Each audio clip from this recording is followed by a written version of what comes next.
Vous êtes-vous déjà demandé pourquoi le numéro des urgences, c'est le 911? D'après le site de la SPVM, c'est à Londres en 1937 qu'on crée le premier numéro de téléphone unique pour joindre les services d'urgence. C'est que 2 ans auparavant, le chirurgien Philippe Franklin a vécu un véritable cauchemar qui a fait la une des médias. En fait, sa maison a pris feu, il a tenté en vain de contacter les services d'urgence, l'opératrice ne répondait pas, il y a donc malheureusement 5 personnes qui sont décédées dans cet incendie. Une enquête a alors été ouverte et on en est venu à la création d'un numéro unique d'urgence, le 999, qui est toujours en vigueur en Grande-Bretagne. Mais en Amérique du Nord, il faudra attendre à 1957 pour que l'Association américaine des chefs de pompiers suggère de reprendre cette idée. 10 ans plus tard, la Commission fédérale des communications demande à AT&T de créer une ligne d'urgence sous la recommandation de la Commission sur l'application de la loi et l'administration de la justice. Un peu comme le 999 en Angleterre, on suggère le 911 pour sa facilité à s'en rappeler et à le composer, surtout sur un téléphone à roulette.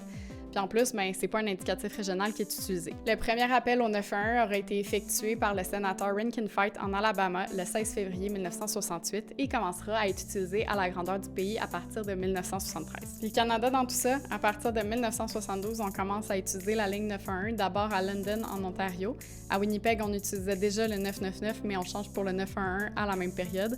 Et au Québec, c'est Laval, la première ville, qui va utiliser une ligne d'urgence à partir de 1977. En 1985, le Centre d'urgence 911 est créé, ce qui permet de centraliser tous les appels émis sur le territoire de la ville de Montréal, en plus d'accélérer les interventions des services d'urgence. Mais alors, qu'est-ce qu'on faisait avant que cette ligne-là existe? La police, les pompiers et Urgence Santé avaient chacun leur propre numéro de téléphone qu'il fallait retenir et surtout, fallait espérer que la ligne soit pas occupée. Dans certaines villes anglaises et américaines, il y avait même des police box, donc des genres de cabines téléphoniques qui permettaient de rejoindre directement les services d'urgence et que les patrouilleurs utilisaient même comme bureau. Voilà, maintenant vous connaissez l'histoire du 911.